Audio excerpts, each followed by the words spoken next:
A very warm welcome to another Weekend with Wisdom session that we have been organizing for some time now. Let me begin with a small prayer.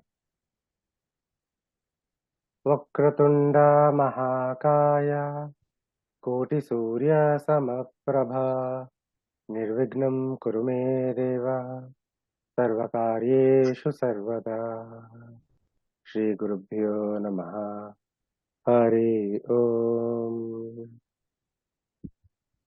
Today we have with us Vidushi Maitri Gowswami ji.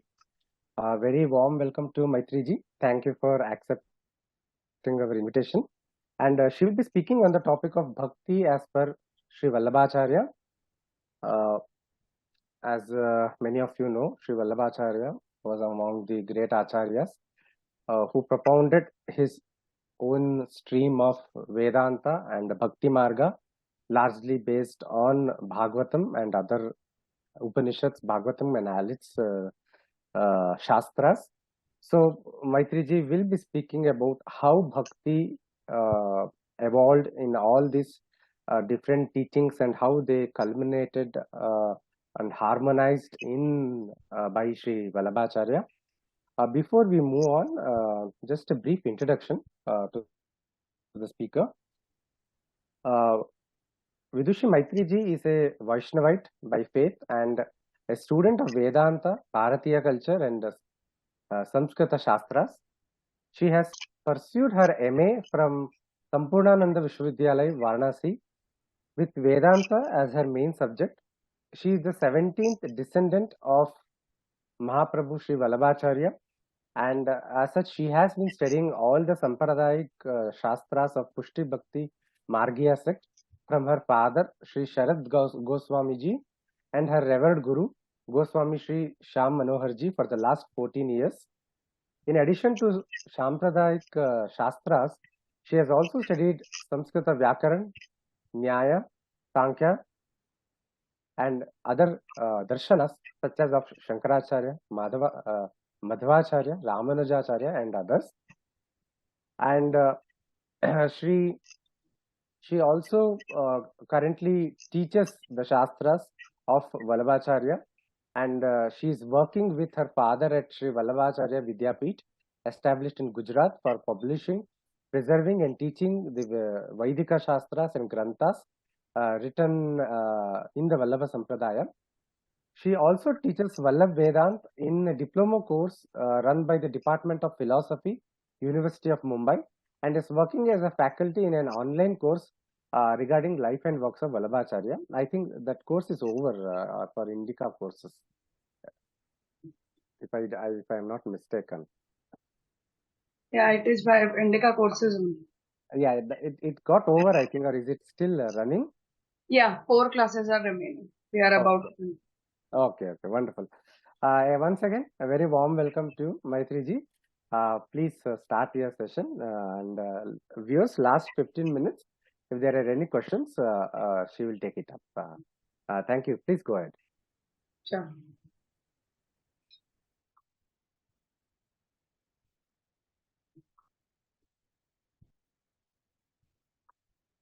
Namaste everyone. So today the topic which we have to discuss is about the life and works, how Vallabhacharya has elaborated Bhakti and what is the concept of Bhakti in Vallabh Sampradaya.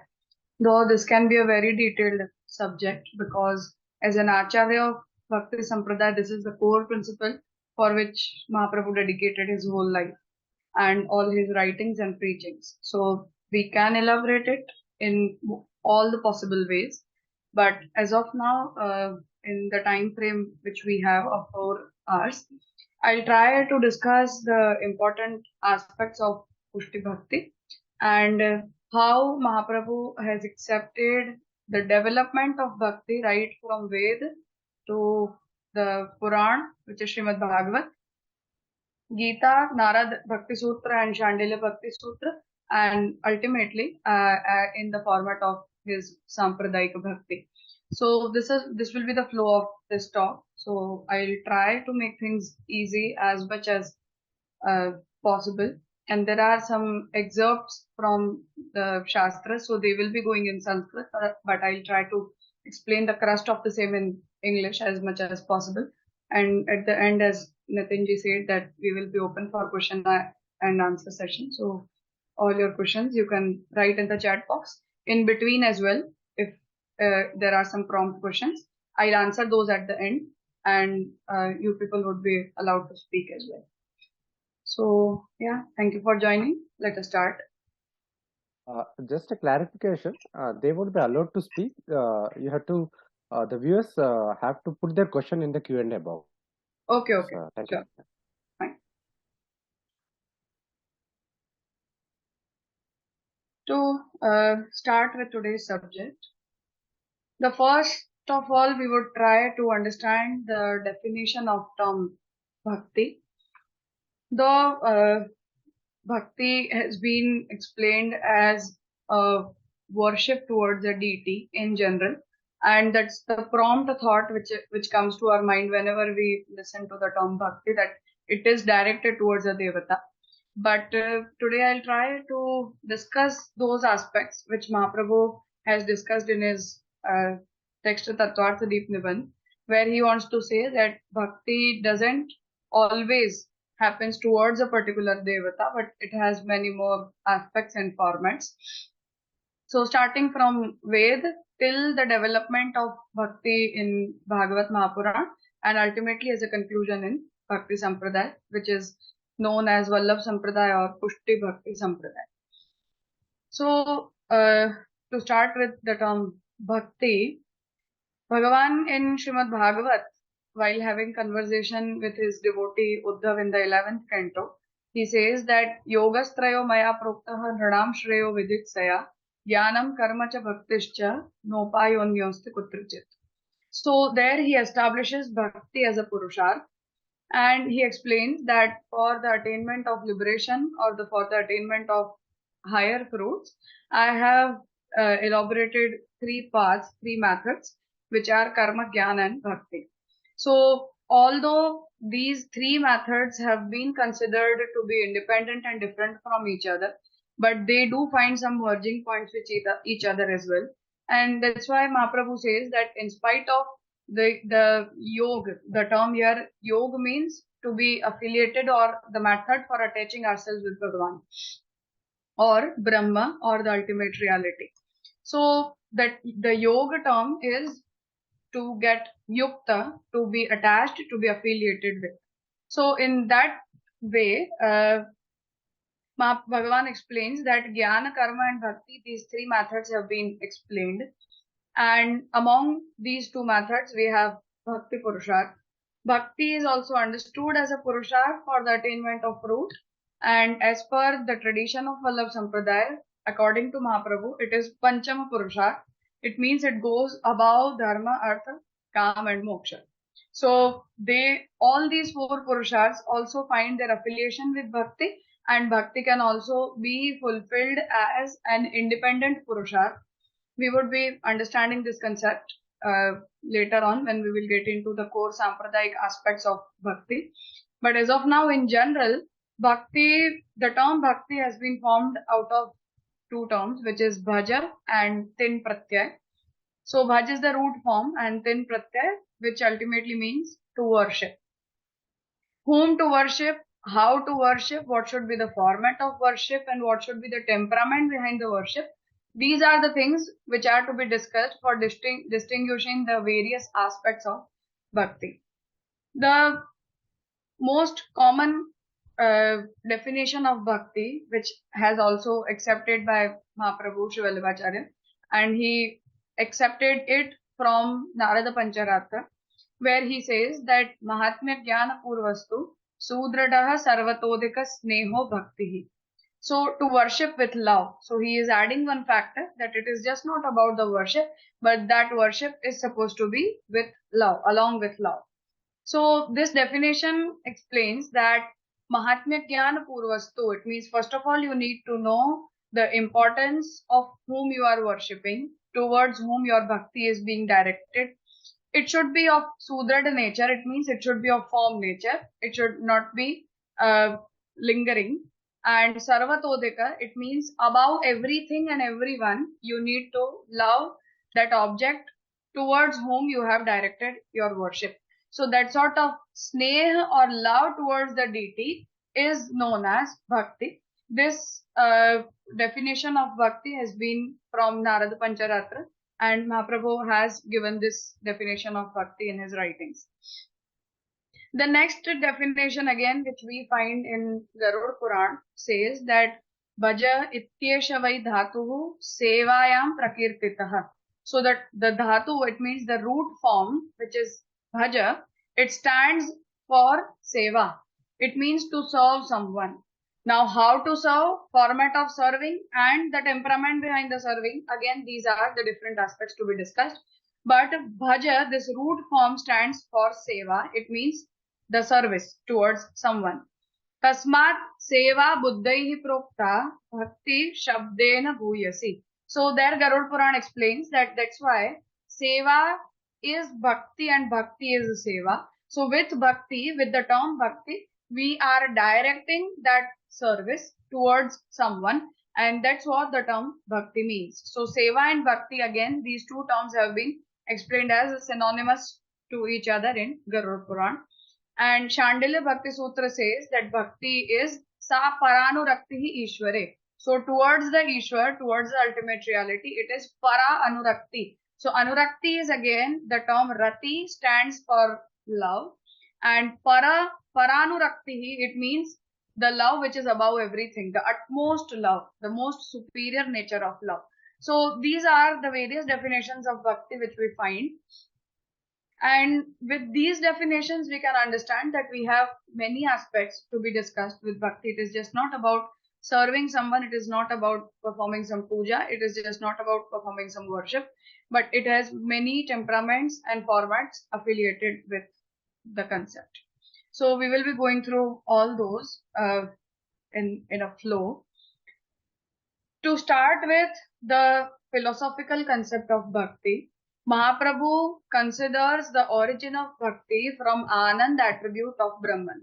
So Brahma is composed of Sat, Chit and Anand, these three attributes. And out of that Anand attribute, Mahaprabhu says that bhakti originates. How to understand the origination of bhakti from Anand attributes? So there Mahaprabhu explains that this the philosophical concept of Mahaprabhu is known as Sakara Brahmavad or Leelarth Srishtivad. Sakara Brahmavad is the most ideal name of his philosophy, where he explains that same ultimate reality, which can also be Nirakar, which can also be Sakar. These both can be two sides of one single coin, one single element and entity. So whenever that entity desires to incarnate, or whenever that entity desires to reveal his form, that revelation happens in many formats. It doesn't happen in one particular format, but it happens in many formats. So in that way, Mahaprabhu explains that this whole universe is considered as the Leela of Brahman. It means it is about the playfulness of Brahma, the ultimate reality, and that playfulness comes out of Brahman in the format of Leela. So there Mahaprabhu explains that this Leela, it means the term Leela stands for playfulness, and expression of that playfulness itself is this universe.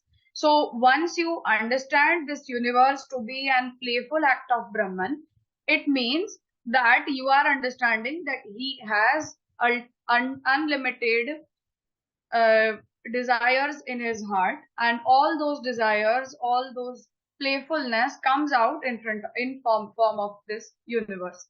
So that Anand attributes means infinity or unlimitedness, and whatever infinite aspects Brahman has in it, all those are revealed in the form of this universe.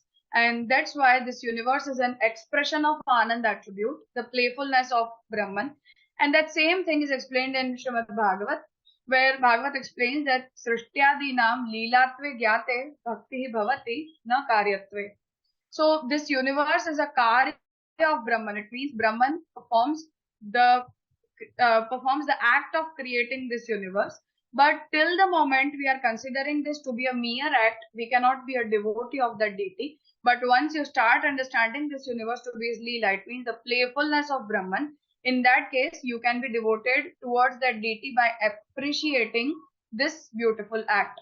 So once you start finding faults in the universe, once you start finding faults in this creation, it ultimately means that you are doubting the intentions of the creator. And that's why Mahaprabhu says that playfulness of Brahman should be accepted. And once you accept that playfulness of Brahman, only then you can be devoted towards that deity. So, Kautuka adhishthitena anayasatvena kriyamana karma lila.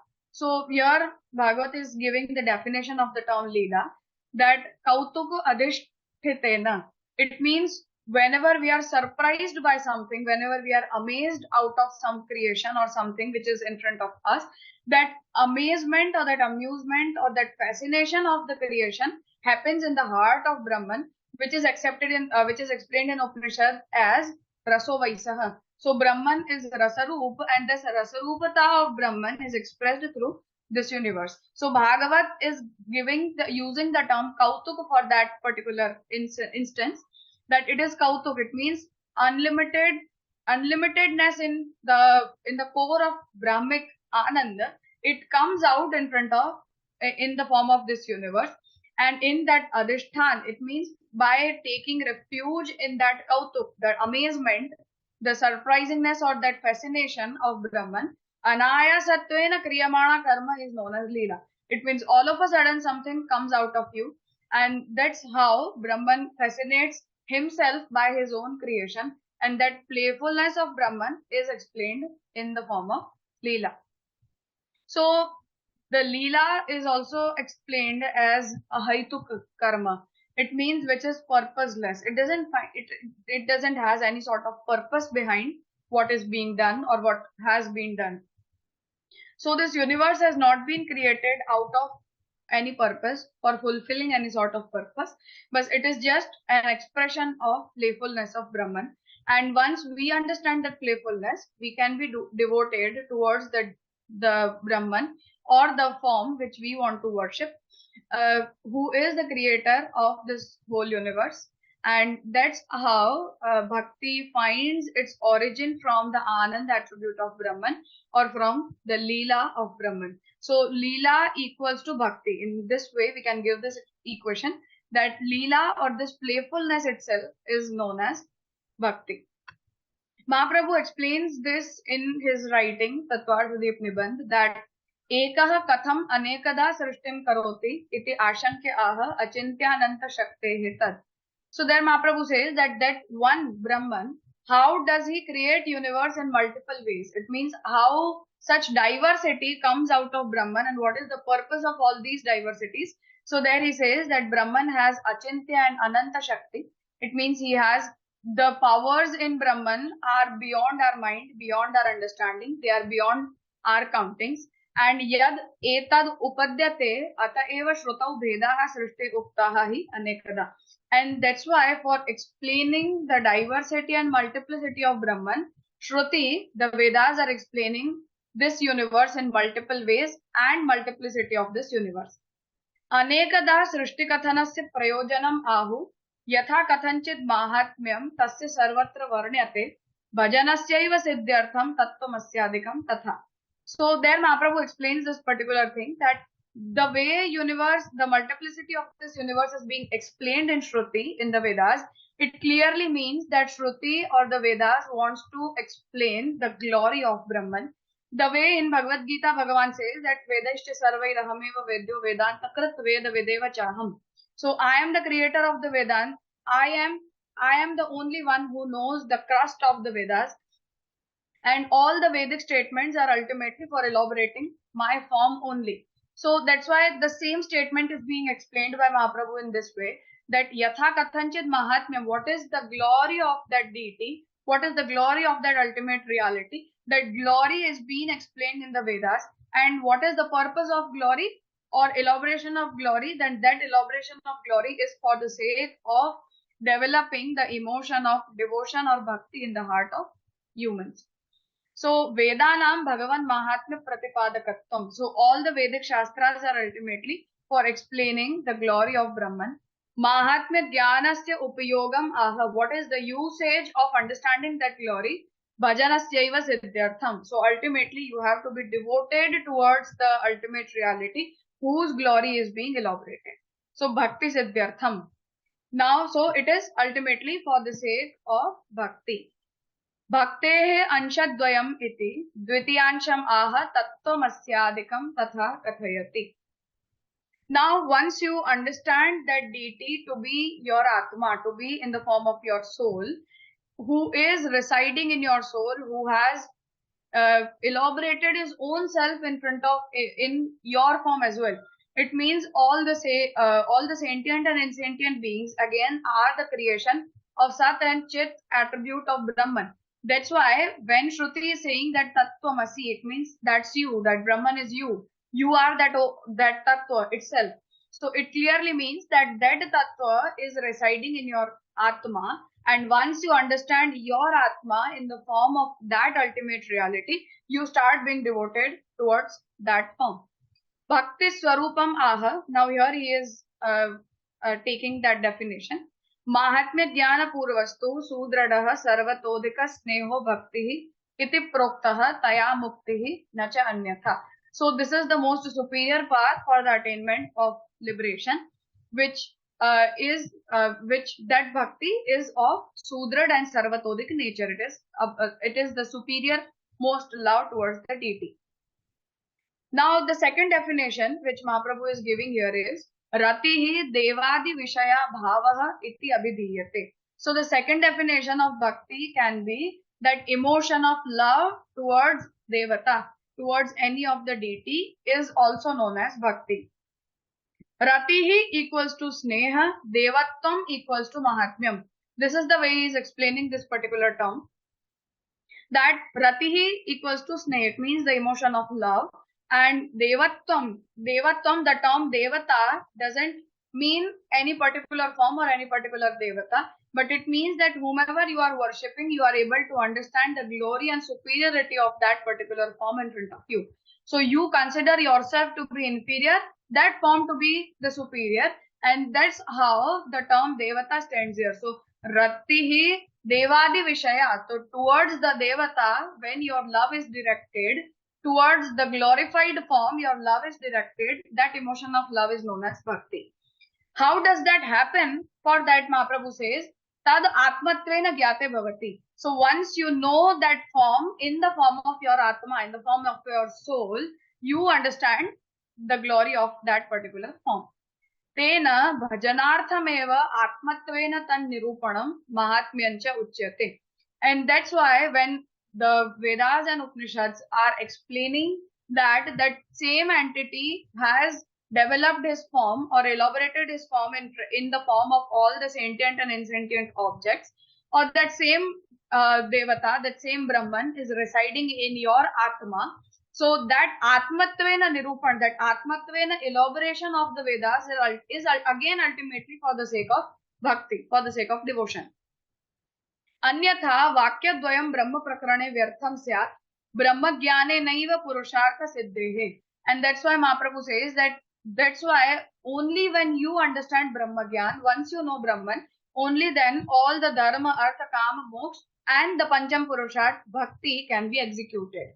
Tat shabda jnanam aprayojakam. Otherwise, this shabda jnana, it means whatever you understand from the Vedanta Shastras will be of no use if you are not able to be devoted towards that particular deity whom the Vedas are glorifying. So this is the basic format of bhakti, in which Mahaprabhu is not being sampradayik about the bhakti of about the nature of bhakti. He is not again being precise that only this is the way bhakti can be executed, or this is the only format of bhakti which could ever be possible. And that's why the multiplicity in the nature of bhakti is also being elaborated by Mahaprabhu in this particular statement. Nitinji has written a very good article on Upasana, and it has been published on Indica today. He can also share that link. I personally have been through that article, and I request all of you to go through the same, because he has elaborated briefly regarding all these aspects of upasana in that article as well. So again, this term upasana is equal to bhakti, though in the Sampradaya format, Mahaprabhu is differentiating upasana and bhakti in some way, but ultimately about that expression of devotion, expression of love towards the deity, or that closeness with the deity is what the term upasana stands for ultimately. So what I mean is that rather than being very precise about the definition of bhakti and being selective about the concept of bhakti, Mahaprabhu is trying to open out about that same thing, that it is more about the temperament and lesser about the path. It is more about that emotion in your heart rather than being a follower of any particular sampradaya or a particular method. So in that way, he has basically given this definition of bhakti, in which he is trying to incorporate all the shastric explanation of that Brahmic entity for ultimately executing bhakti towards that particular deity.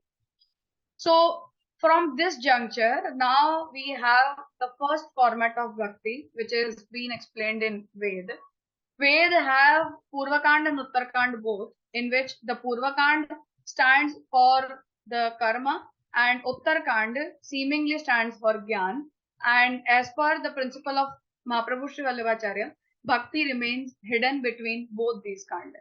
So though there is not a third chapter in Ved which stands for bhakti or upasana independently, but ultimately within the format of karma and within the format of Gyan, that upasana or bhakti has been hidden, which was later on elaborated in Gita and then in Shrimad Bhagawatam.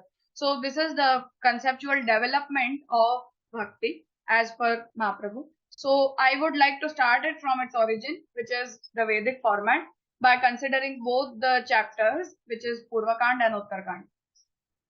Nitinji, I wanted to just know if you are here. There are some questions which are affiliated with this introductory explanation. Can I take those in between, or you would like me to answer those at the end only?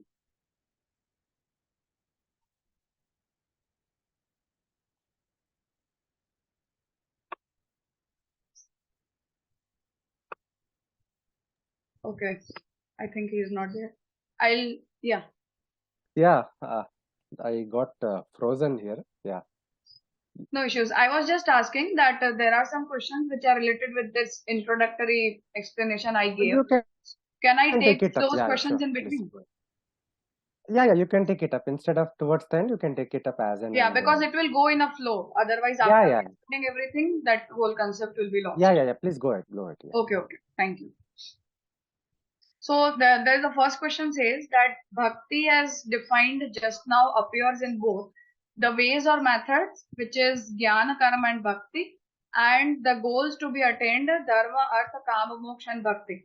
Does this mean bhakti is considered as both the means and the end in Vallabh Sampradaya? Yeah, definitely. Mahaprabhu explains that prem itself is the sadhan and bhakti itself is the fruit.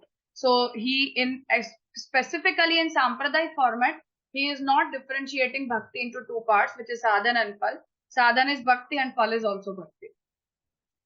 But yeah, in general, if we consider other shastras, then in that way, bhakti has both the stands. It can also be used as a sadhan for the attainment of liberation, the way it has been explained in other sampradayas and in Tantra and Sutra Granthas as well.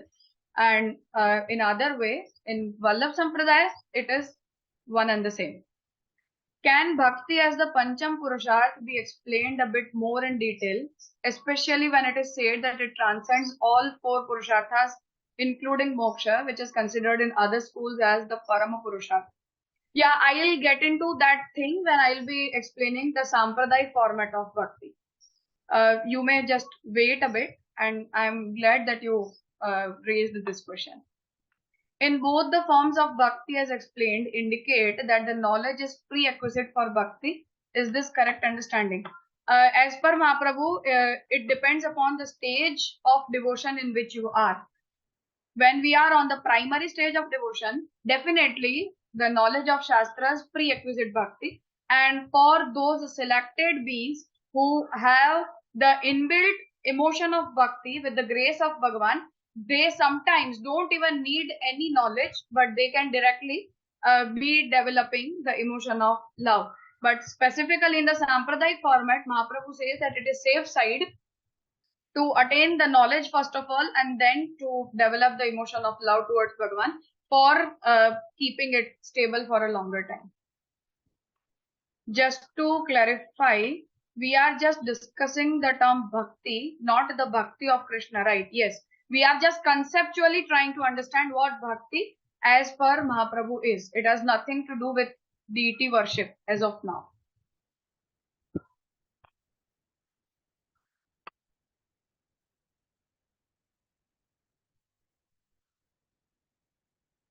There is a question regarding the methodology of study. I'll try to answer that at the end. Yeah, okay. So these were the questions as of now. So what I wanted to say that when Mahaprabhu is explaining this concept of bhakti, at that time he is trying to be in general regarding the usage of all the shastras culminating into the concept of bhakti. When we say Vallabh Sampradaya, is it same as Shuddhadvaita? No, it is not same. Yeah, I mean, it is the most general notion for understanding the philosophical concept of Mahaprabhu as a Shuddhadvaita. But as I said, that Sakara Brahmavad is a better term for identifying the philosophy of Mahaprabhu rather than using the term Shuddhadvaita. Thank you. So let us continue. So this is what we concluded as of now, that bhakti is considered as Pancham Purusharth. Bhakti is an independent Purusharth along with being a part of all the four Purusharthas as well. And in general, the concept bhakti stands for devotion, service, and love. These are the three basic meanings. To start with the Vedic format of bhakti, the term yajna, which comes as the primary format of sadhan in Purva Kand, that yajna has been defined as yaja deva puja sangati karana daneshu. This is the definition of the term yajna. The basic misconception in most of the people is that bhakti is the development of Pauranic period, and bhakti originated in Pauranic period, and it doesn't it has nothing to do with the Vedic format or the Vedas. But this is not the case. Even Nitinji in his article on Upasana has explained this particular thing, that Upasana has been a part of Ved and Vedas have been elaborating that aspect. So to just elaborate that same principle, that Purvakand of Ved basically stands for karma, the karma kanda, and that karma kanda has yajna as the most primary format of sadhana for the attainment of purusharthas. Those purusharthas can be dharma, kama, and moksha, everything. In Vallabh Sampradaya, the attainment of mukti with karma has also been accepted by Mahaprabhu, and that's why he says that through yajna we worship the devatas. So there he is explaining this definition, that yaja deva puja, even the term yajna can stand for deva puja. It means you can worship the devata through yajna. Sangati karana daneshu, and there are the other meanings as well, but as of now I am focusing upon the primary meaning which I want to discuss as of now. The second definition of yajna says that devatodeshena dravya tyagaha yagaha. So there is a particular devata. Whoever are familiar with the format of yajna, they should know that each and every yajna is directed towards one or the other deity, one or the other devata. So devatodeshena dravya tyagaha, it means once you dedicate your object towards a particular devata, that medium for dedicating that object is yajna. So yajna is used as a medium for connecting ourselves with the devata, and that's the second for that definition of yajna. And that yajna is explained in the Purvakand of Veda in Samhita and the Brahman Granthas, where the Samhita stands for the collection of mantras, in which the mantras for the sake of devatas have been collected, and the Brahman Grantha, they stand for elaborating the practice of yajna. It means how the yajna is supposed to be executed. So in this particular format of yajna, the Mimamsa Sutra and the Vritti there, the Mimamsa Sutra Vritti says that Yagarthatvena cha Dravya Devatadi Vidhana Dravya Devatadikam Yaga Sheshaha iti. It means you are developing a relation or a bond with the Devata through yajna, and by dedicating the objects through the medium of yajna, you are trying to get closer with that particular Devata. So within that format of yajna, that Devata can also be an object in the yajna, and that Devata can also be considered as the one towards whom you want to direct all your yajnic sacrifices. So that is the format of yajna in which Devata and the person, they both come into the picture. So it is not so that the relation of Devata and Jivatma for the attainment of Purusharthas or for the attainment of Bhakti Purusharth as well was developed later on in Vedic, in Pauranic period only, or in the Purana Shastras only, because we don't technically in Hinduism, in Dharma Shastric tradition, we don't accept this sort of linear pattern of time in which we would like to equate, or we would try to develop a hierarchy between Puran and Ved and Smritis and Tantras and all the modern Shastras. So this is not the way we do, but we target upon the concept which are being elaborated there and what is the format of development of that same concept. And that's why I have tried to shape this talk in this particular way, that we will try to get into the development of the concept of bhakti right from Vedic literature till the Sampradayik format. In the Vedas, the Nirukta Nigantu, they explain that there are 44 terms which are explaining the concept of Archana, Puja, Upasana or Bhakti. Out of those terms, we have Archati, Gayati, Kripayati, Kripanyati, Chandati, Ranjayati, Shansati, Stauti, Nauti, Pujayati, Rasayati. So all these terms are from the Nirukta, which is the dictionary of Ved. So it is not so that these concepts of Navadha Bhakti are the development of Pauranic literature or Sampradayic literature. It is right from the Vedas. So when it says Archati, it means to worship. Gayati, to sing in the glory or to praise that particular Devata. Kripayati, it means to feel gracious with the affiliation of that particular Devata. Kripanyati, it means to consider ourselves inferior in front of that particular Devata. Chandati, Ranjayati, to relish that particular process. Shansati, Stauti, it means to bow down, to worship or to praise. Nauti, to bow down. Pujayati, to worship. Again, Rasayati, to relish. So all these terms, they stand for explaining the concept of bhakti. It means that the way Shravan, Kirtan, Smaran, Padasevan, Archan, Vandan, Dasya, Sakhya and Atmanivedan, these formats of Navadha Bhakti are directed in Purana literature for the sake of Shiv or Vishnu or Shakti or Ganpati, these five, and the Surya, these devatas. So in that particular format, Vedas are also explaining these concepts. But the methodology of the execution of this concept is not in the format of puja, but it is in the format of yajna. It means you are trying to worship the Indra or Varuna or Mitra, Surya or Prajapati through that particular yajnic format.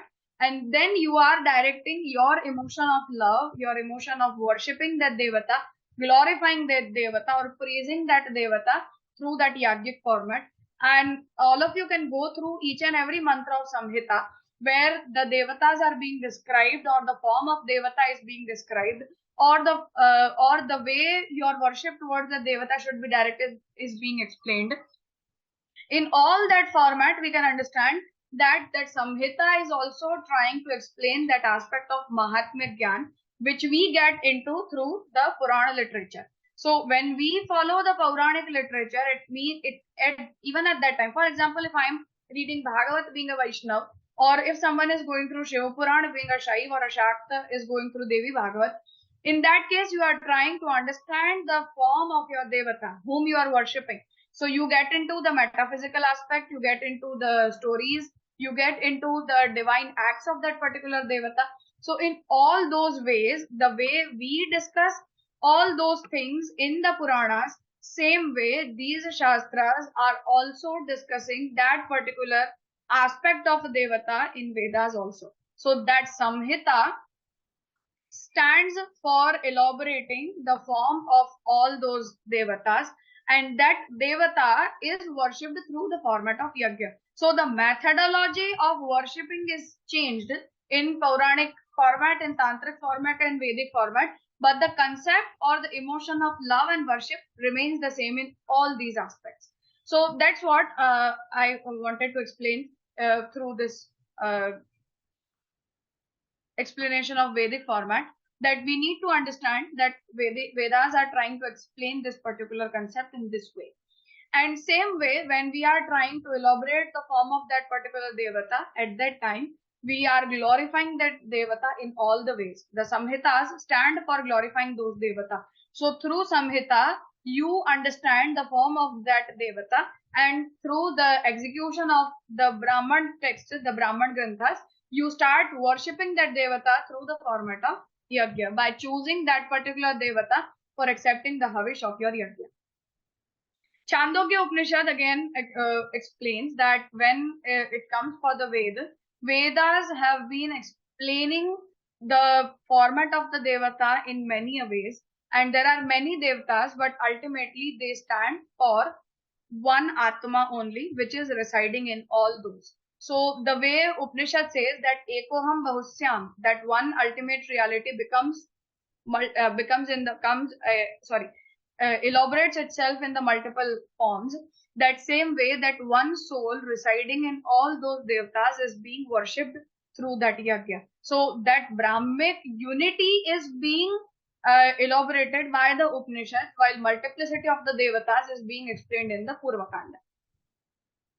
And once you have chosen one particular devata for worshipping in that particular yajna, the Taittiriya Samhita says that you are not supposed to direct that same yajna towards any other deity other than your chosen deity.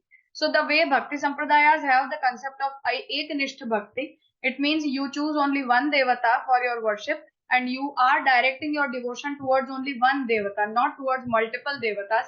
Same way, even yajna should be ideally be directed towards one devata if you are trying to express your devotion towards that particular devata through the format of yajna. So Taittiriya Samhita says that Yova ayatha devatam agnim chinote. It means once you are directing your agni, the havish of that yagni, towards ayatha devata, it means the devata which you have not chosen for that particular yajna sacrifice. In that case, a devatabhyo vrishtyate papiyan bhavati. So you are ditching that particular devata, you are being inconsistent towards that devata, and that's why you are accumulating sin. So yo yatha devatam na devatabhyah avrishyate vasiyan bhavati. So you choose one devata for that particular karma. In that case, your karma should be directed towards only that one principal devata, not towards the other devatas, for which the Tantra Bhakti has the tradition of considering all the other forms as the anga of that particular devata. So as we have our body parts, as we have limbs in our body, but the Atma is one and the same way all the devatas are limbs, and whomever you want to worship through that yajna karma is established in the Atma, and all the other devatas and all the other forms become the limbs of that particular devata. So this is what the Shastras the Ved has to say, and this is how that particular karma of yajna gets directed towards that devata through the format of yajna. The writer after Maharshi Yaska, Brihad Devata text was written by Rishi Shaunak, who has explained the format of yajna in his text. And there he says that Artham icchan rishihi yam yam devam aha ayam astu iti pradhanyena bhaktya stuvan saha mantraha taddeva eva. So there he explains the usage of Samhita, that how the Samhita text or the mantras in the Samhita have been elaborated. And there he says that each and every rishi who is the writer of that particular mantra or who is the elaborator or the darshak of that particular mantra, he is establishing one devata as the regulator of that particular mantra. So for example, there is a Purusha Sukta, there is a devata who is directing that Purusha Sukta mantra. So each and every mantra in Samhita has a devata, each and every karma has a particular devata towards whom that karma is being directed. So there he says that bhaktya stuvan, so with the emotion of love, you praise that devata by that particular mantra. So ultimately, all these mantras, they stand for for explaining the glory of that particular devata, and that's why the Shastras say that this is how we are supposed to consider the Samhita Shastra. And the same thing has been concluded in Sarvanirnaya Prakaran by Mahaprabhu Shri Vallabhacharya, where he says that one Purusha, it means that particular Brahman, should be considered as a person who has 6 organs in his body, in which the 5 organs are of the 5 Vedic yagyas, which is Agnihotra, Darsha Purnamas, Pashu Yaga, Som Yagya, etc. So these 5 yagyas are like the 5 limbs of that particular man, particular person, that Brahman. And the way we have our head, same way the head is resembling the Upanishad, the Vedanta Shastra, through which you are able to understand the format of all those 5 limbs and angas of that particular devata. So this is what Mahaprabhu wants to say, and this is how bhakti is being directed towards the devatas through the format of yajna. This is what the Purva Kanda has, the hidden format of bhakti in it, and those who are able to realize that format of bhakti, which is hidden in the Purva Kanda of Ved, Mahaprabhu says that they are the only one who are able to understand the real crust of Ved. So the way Bhagavan is explaining that Vedaischa sarvairahameva Vedya, I am being explained through the Vedas. So if we have that insight, that devotional insight in our heart, through which we would be able to find Bhagavan in each and every statement of Ved, we would be able to find our worshipped deity in each and every statement of Ved, and we would be considering each and every mantra of the Ved in the glorification of that particular devata.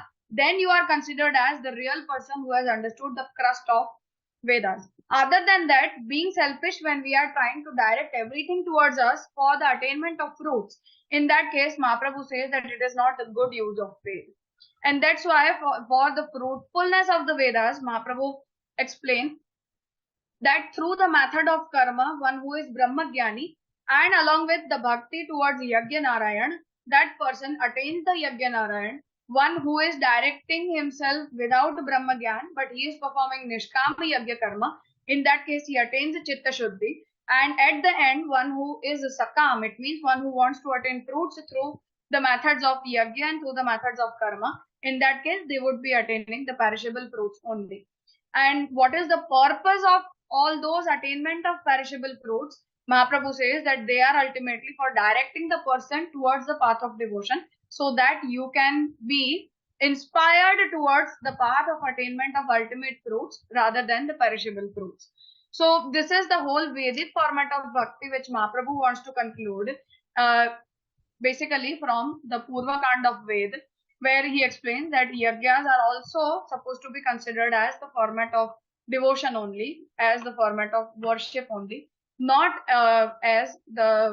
not in the format of a mere karma, which is a perishable sort of action, the way Mimamsakas are being explaining the same. The next format we have after Purvakand is of Uttarkand, the Upanishadic format, and that's where Mahaprabhu finds the origin of the concept of bhakti. So there Mahaprabhu says that the Upanishads are explaining the Atma as Paramatma, Atma as Parabrahma, and it says that Navare sarvasya kamaya sarvam priyam bhavati, Atmanastu kamaya sarvam priyam bhavati, Ayancha lokah parascha lokah sarvani bhutani asyaiva etani sarvani nishwasitani, sa yatha sarvasam apam samudraha ekayanam evam. So this text explains that why do we love our own self? Because Bhagavan is there in our heart. So technically, that Atmarati, Mahaprabhu is using the term Atmarati for explaining this particular concept. that there is a Atmarati of Brahman. It means because Brahman loves his own self, because Brahman is directing this whole universe towards his Atma, towards his own self. That's why when we love ourselves, again it means that we are loving that Paramatma only. So this Mahaprabhu says that this is how that concept of loving develops. It means bhakti is ultimately love. Bhakti ultimately means to serve or worship through love. So there it says that that is love towards the deity, and that love, first of all, what is the origin of that emotion of love? So that emotion of love doesn't come out somewhere from the secretion of a chemical in our mind, the way science explains that okay, there will be a secretion of a chemical in your brain, and that's how you develop the emotion of love. This is not this can happen within the physical structure, within the biological structure, but metaphysically, what Mahaprabhu says that the concept of love originated out of the Atmarati of Brahman. So because Brahma loves his own self, that's why all of us love our own self. And why do we love our own self? Then Mahaprabhu says that because that Paramatma is residing in you, that's why you love your own self. So Mahaprabhu says that this is the nature of love which originates out of the Atmarati of Brahman, and that Atmarati of Brahman is originated out of his Anand attribute only, to relish its own self, to be happy, to be relishing, or to be fascinated out of his own creation and out of his own self. So that's why Shruti says that Atmanastu Kamaya Sarvam Priyam Bhavati. Because you want your Atma, because you want to attain that Anand which you are deprived of. It means as per the philosophy, Anand attribute is not present in the Jivatma. We are deprived of Anand. We just are Sat and Chit. So we are in the developing journey of finding that Anand. Whatever sort of Purusharth you engage in, ultimately that Purusharth is for finding that attribute of Anand. The missing aspect which is in you, which is not giving you the feeling of satisfaction. So for finding that missing aspect of Anand, we are engaging ourselves in all the Purusharthas, and ultimately that journey of finding that missing factor ends when we find that Anand of Brahman. And out of that Atmarati of Brahman, that Anand of Brahman, the concept of loving, relishing, fascinating, praising comes out, which are conceptually the originators of the emotion of bhakti. So Upanishads have explained in this particular way. Next, how to attain that Atma. For that, Upanishad has the format of Gyan Marg. The way Purvakand is explaining Karma Marg, the same way the Uttarkand is explaining the method of Gyan. So that in that Gyan Marg, Shruti says that Nayam Atma pravachanena labhyo na medaya na bahuna shrutena yame vaisha vrunute tena labhyah tasyaisha atma vivrunate tanum swam. So the statement from Ishavasya Upanishad explains that you cannot attain this Atma by understanding. You cannot attain this Atma by your brain, by the attainment of knowledge. You cannot even attain that Atma by listening to many speakers or listening to many types of knowledge or Gyan. But one who is chosen by that Atma attains that Atma. So it means that the attainment of Atma here doesn't mean Jivatma, Atma means Paramatma. So that Paramatma is attained only when he decides that you would be able to attain him, or you would be able to attain that primordial nature, or you would be able to attain that primordial element. And that's why Shruti says that this is what the Atma is, and this is the path of the attainment of Atma. And this attainment of Atma, which is being explained in Ishavasya Upanishad in the format of Gyan Marg, it means this is not Bhakti Marg. Here, Bhakti Marg is not being glorified. Here, Atmalabha, it means the attainment of your Atma, worshipping your own Atma, worshipping the Paramatma who is residing within your Atma. This is what the purpose of Upanishadic explanation is. And all these Upanishadic explanations, they stand for explaining that first of all, you are supposed to be graced, or you should be chosen by that particular Atma, that Paramatma, for his attainment, and only then you can attain that Atma. This is the origin of the concept of being gracious. So the bhakti which is propagated by Mahaprabhu Shri Vallabhacharya, is titled as Pushti Bhakti. So this term Pushti, which is the prefix of Bhakti, it stands for grace. The term Pushti means grace. So that aspect of grace finds its origin in the statement of Upanishad, but this is not in the format of Devata worship, in the deity worship, but rather this is for explaining the concept of worshipping your own Atma, which is Atmalabha, Atmatushti, Atmamukti. So for explaining that Mukti, Upanishad is directing this path towards the attainment of Atma by worshipping that same Atma, by worshipping that same primordial form. And that same thing is being explained in Shrimad Bhagavad Gita by Bhagavan as well, that bhaktya mam abhijanati yavan yascha asmi tattvataha tato mam tattvato gyatva vishate tadanantaram. So here the gyan is of not of the devata, but gyan is of the tattva. See the difference between the format of Purvakand and Uttarkand. The Purvakand was directing the format of yajna in the format of worship towards a particular devata, while Uttarakand stands for the Nirakar form of Brahman, and that's why it is directing that same method towards the Atma. And that's why Bhagavan explains that Mam Tattvato Gyatva, you know me, first of all, as per the philosophical principles of Upanishad. Tadanantaram sarva karmanyapi sada kurvano mad vyapashrayah mat prasadad. Here the term prasad stands for grace. The term prasad stands for kripa, anugraha, through which bhakti originates. So mat prasadat avapnoti shashwatam padam avyayam. So here Bhagavan is explaining that the term method of Gyan stands for the attainment of Atmalabha. It stands for the attainment of Mukti. And that attainment of Atma through the method of Gyan ultimately stands for explaining the method of Gyan by, first of all, primarily by understanding the philosophical form of Atma, the Paramatma which is residing within your Atma, and worshipping that same Atma through the methodology of Gyan. Here again, this will not be using the methodology of karma. It means though yajnas are performed by that person as well as the most basic nature of our lifestyle as a nitya karma, naimittik karma as well, but ultimately this format stands for Gyan. So that Gyan is executed through the Jnana Margya methods of first of all developing Vairagya, then by sannyas, and then ultimately Atmopasana and Atmamukti or Atmalabha. So that's why Bhagavan says that Mam Tattvato Gyatva. So first of all, you need to know me in that way. Now you don't need to know me through Samhita in the form of a particular devata towards whom you will direct the yajna sacrifice, but you need to know me as your Atma and then direct your methods towards that particular soul who is your Paramatma.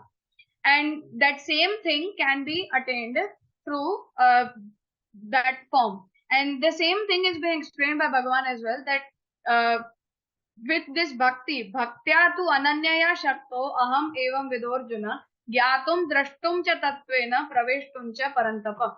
So even for the attainment of knowledge, you need to have bhakti. It means you need to love whom you are worshipping. You need to love your own soul because Paramatma is residing within your soul.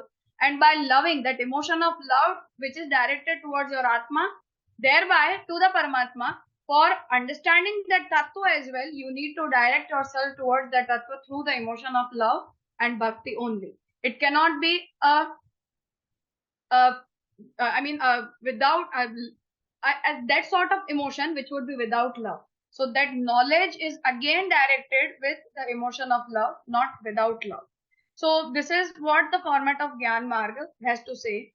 And that same thing Mahaprabhu explains by saying that this is how you direct. First of all, you understand that Atma to be the form of Bhagavan, and that's how you understand or you relish that closeness with that particular Atma. So in the form of Paramatma, that Atma is closest to you. The way I love myself because there is an Atma who is residing in me. Same way you love Paramatma because he is residing in you. And it is the most closest form which is inbuilt, which is there in you, through which you are composed, who is the efficient cause of your creation, who is the material cause of your creation. So for understanding that form in the form of Tattva as well, in the form of Atma as well, first of all, you need to love that form. You need to love that Atma. Only then it is possible. So this is the excerpt from from Tattvadip Nibandh, where Mahaprabhu explains that Nava Ichha Vishesho Rati. It means Rati is not a type of desire. It is not a type of desire. Visheshasya Nirvaktum Ashakyatvar. Because whatever special desire you have in your heart, you are not able to convey that emotion. Ataha sneha padarthantaram. The sneha, the emotion of love, is a different type of emotion. It is not a desire to attain something. It is a different type of emotion. Sacha Bhagavan Nishtho Bhagavad Vishayako. So that emotion of rati or sneha is nisht. It means it is established in Bhagavan. It considers Bhagavan as an object of your emotion. Jnanavad Aishwaryavadva Bhagavad Sambandhad Anyatrapi Bhasate. And why do we love something else in this universe? It means, why do I love my mother? Why do I love my husband? Why do I love my child? Why do I love my friend? So whatever emotion of love being directed towards this universe, it is technically not being directed towards the mere universal objects or universal individual beings, but that emotion is attracting you because that form has also been acquired by Bhagavan only, because Bhagavan, that Brahman himself, is in form of that particular form, and he is fulfilling your desires, your need of satisfaction of love through in the form of those particular forms. So even the mortal nature of love towards any object of this universe is again Bhagavad Vishayak and Bhagavad Nisht, because those sentient and insentient objects are also a revelation of Bhagavan's form only. Yatha yatha Bhagavan naikatyam tatha tatha snehatishayah. The way you get more closer to Bhagavan, that emotion of love gradually grows in your heart. Sharirepi atmani tena saha ati naikatyat paramasnehavattam. So that's how Mahaprabhu is explaining that procedure. That why do I love my own self? Because I stay closer to my own self. Because I live with me. So because my Atma is residing within my body, Sharirepi Atmani. So because my Atma is residing within my body, Tena Saha Ati Naikatyat. Because my Atma is very closer to my body. That's why Paramasnehavattam. That's why you love yourself so much.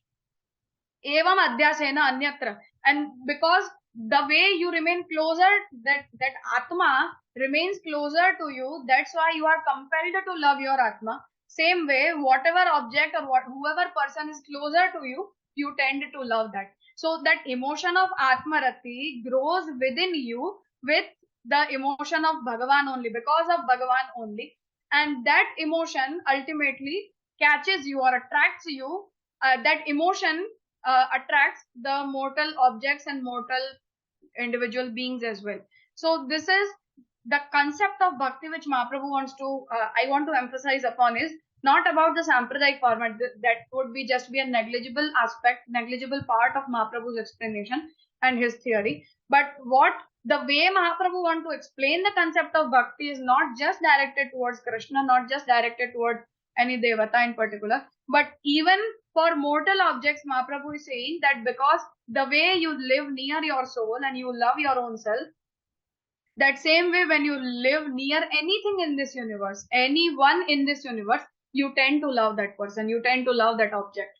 And that Atmarati of Brahman, it elaborates that Atmarati is also in you, because you are a finite particle of that infinite being. So you are an ansh of that anshi, and that's why being an ansha,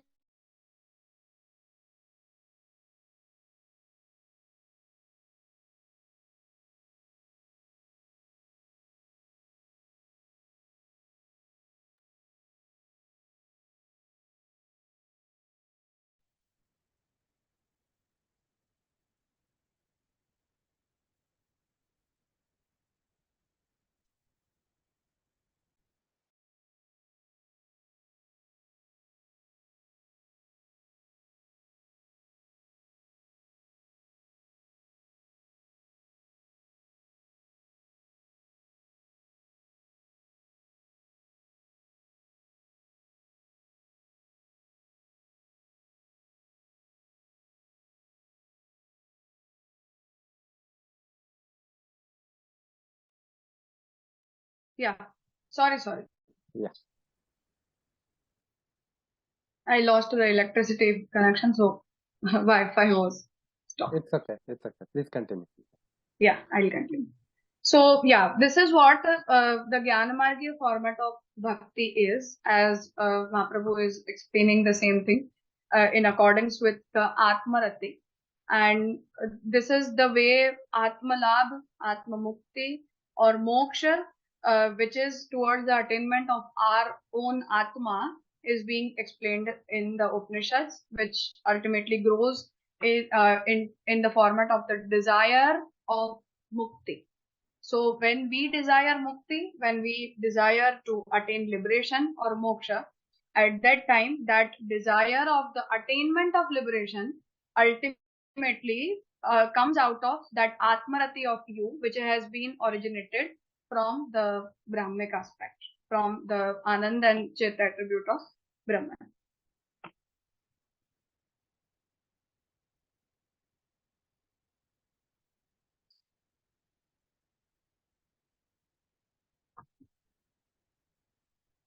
So after concluding with the Vedic format of bhakti, now we want to focus upon the Pauranic and Tantric development, which are the later aspects. It means after this way, the bhakti, when it originates out of the Vedic aspect of Purvakanda and Uttarkanda, it ultimately comes out in the form of Atmarati through the method of Gyanmarg, where the Jnani tries to attain moksha through worshipping his own Atma.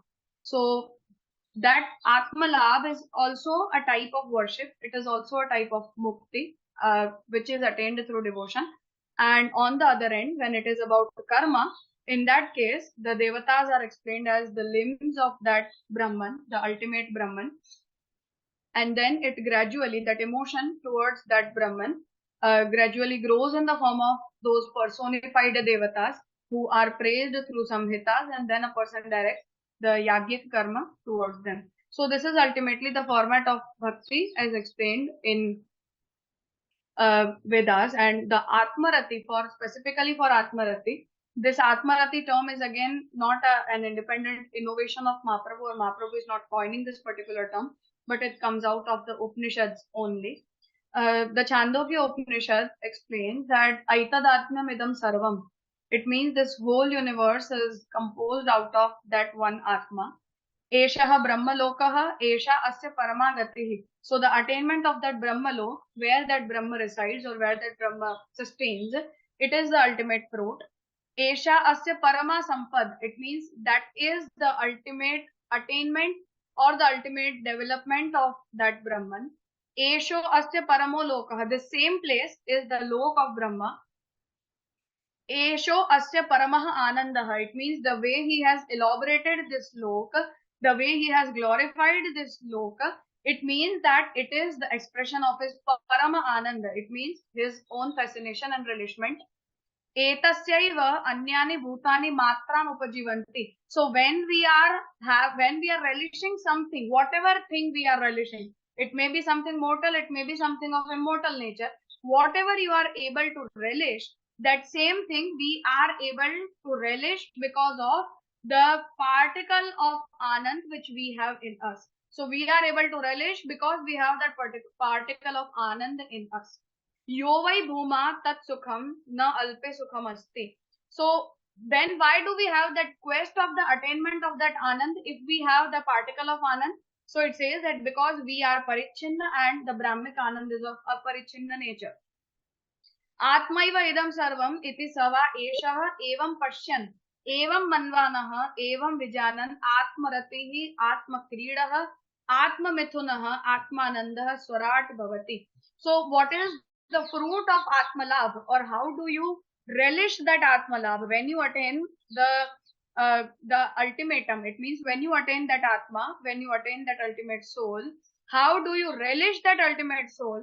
For that, Mahaprabhu says that the Upanishad says that at that time you relish your own self. Atmaratihi, it means you relish your own self. Atma Kridaha, it means you remain playful in your own self. Atma Mithunaha, it means even if it is about reproduction, you reproduce out of your own self. You don't need anyone to reproduce something. Atmananda Swarat Bhavati, so you become one with that particular entity. Tasya Sarveshu Lokeshu Kamacharo Bhavati. So the way Brahman is relishing everything he has created in this universe, same way we would be able to relish everything that is within us. So through Gyan Marg, when a person attains Atmalabha, Atma Mukti, in that condition, Mahaprabhu explains that sort of Atmalabha or Atma Mukti is attained as a result of that Brahmic Atmarati. And why does that Jnani feels relieved or happy or satisfied after the attainment of Atmalabha or after the attainment of Atma Mukti? So for that, Mahaprabhu says that it happens because you yourself is an Atma. So there is an Atma in you which is directing you towards the attainment of that Atmarati. So this Atmarati itself is the originating point of Bhakti. So you love that Atma. So that Jnana Marg is also somehow explaining you a method of loving your own Atma. It is not about just being detached with everything, but that detachment is for the sake of being attached with your own Atma. And why do you love your own Atma? Because Paramatma is residing within your Atma. So that's how a whole composition of bhakti or love or service or Atmarati is being developed by Mahaprabhu in accordance with the Vedic explanation of Yajna and the method of Gyan Marg. And that's why Mahaprabhu says that bhakti is hidden in Ved. So once you are able to understand that bhakti, which is coming out of that bhakti, is originating out of this explanation of karma and Gyan only. It is not coming out of all of a sudden from Shrimad Bhagavat or Shrimad Gita or out of Shiv Puran or Devi Bhagavat, but it is originating out of, specially out of and specifically out of Vedas only. And Vedas are the originator of that bhakti, and that bhakti is found hidden in the explanation of Purvakand and Uttarakand, both in this particular format. So the format is changing, that concept and emotion is the same. This is what the explanation of Vedic format is. Now to move towards the Pauranic format. The Puranas have, I hope after understanding this much concept, this the flow of this talk will go smoother. It will get easy because now I don't need to explain all these concepts individually.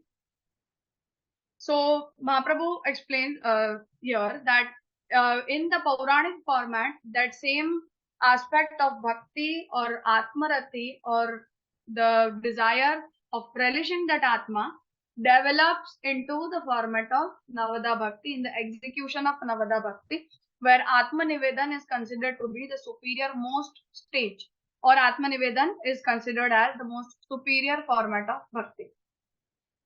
So there Mahaprabhu explains that Navadha Bhakti towards that Devata is explained in the Pauranic format as Purusharth, as the attainment of Purusharth.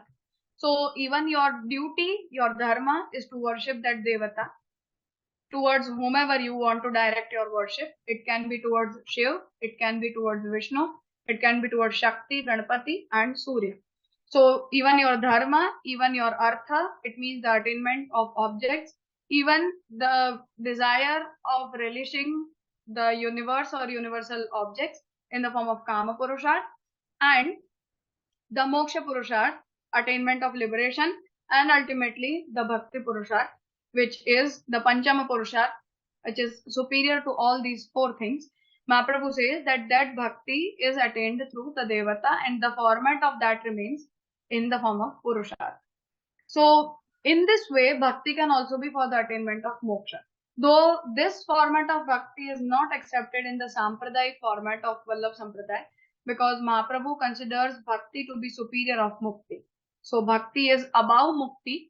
That's why if we are using Bhakti or the Bhakti Marga emotions for the attainment of Mukti, as per Mahaprabhu, it is about misusing the emotion of Bhakti. So Bhakti is for moksha. It means it is for the attainment of moksha. It can be for the attainment of moksha as explained in Puran. But in that case, even if a person wants to attain mukti with bhakti, for that Mahaprabhu says that one needs to worship the devata by considering it that form to be the superior most form. So if I am worshipping Shiv, I need to consider Shiv as Parabrahma. I need to consider Vishnu as Parabrahma. I need to consider Shakti as Parabrahma. And that's why each and every Puran is going on elaborating the form of Vishnu, Shiv, and Shakti, all these forms in that particular way, so that we can understand the glory of that particular Devata through the elaboration of the Puranas. So, Puran also stand for Mahatmya Gyan, for fulfilling the need of Mahatmya Gyan, through which you direct your love and devotion towards the Devata. So ultimately you attain the fruit of mukti by worshipping all those devatas. And this is the Pauranic format of bhakti. That same Pauranic format in the form of puja, worship or upasana develops in the Tantra period, in the Tantric literature, where Vaishnava Tantra, Shaiva Tantra, Shakta Tantra, Ganapatya and Saurya, all these 5 tantras explain the method of worshipping that devata. So Navadha Bhakti can be in the format of Panchopachar, Shodashopachar and Rajopachar, whatever it may be. We can go on elaborating that procedure of worship the way it is done in the Yagyas also. It means you you choose a particular place for Yagya, you choose a particular time for Yagya, you decorate the place where Yagya would be performed, or you accumulate the objects for fulfilling that Yagya. You choose a devata for yagya, you choose a guide for guiding your yagya karma. So when all these type of the way yagya is being directed or yagya is being fulfilled, same way in the procedure of Tantra Bhakti, the same way all these objects are accumulated, everything is collected, and in that collective way, the Devata is worshipped in this particular format. So Mahaprabhu says that this is the way Navadha Bhakti can also be directed, or it can be executed in the form of Panchopachar, Shodashopachar and Rajopachar, as per the tradition of Tantra, as per the explanation of Tantra. And in that way, we have both the traditions of Panchadevopasana and Ekadevopasana. So in Panchadevopasana, we worship all the 5 deities all together. There can be one primary deity who is established in between, and all the other 4 deities are established in the 4 corners while worshipping. And that one devata is considered to be the primary deity, while the other 4 are considered as the limb of that primary worshipped deity. So this is the tradition of a tantra and the development of puja. So again, the way I was talking about the format, the concept remains the same. It means I love Shiv, I want to attain Shiv. Either it can be for the attainment of moksha, or either I can consider the attainment of devotion towards the Shiv as the ultimate fruit itself. So it can be in both the ways. And that's why Mahaprabhu says that I should not make use of that particular devata for the attainment of fruit. I mean, it should not be so that, okay, I want to attain this fruit from you, that's why I'm worshipping you, or I am directing my worship towards you. But rather, it should be that you yourself is a fruit for me, and that's why I want to attain everything from you. So that Parabrahma Buddhi in the worshipped Devata is considered to be extremely important as per Mahaprabhu's principle.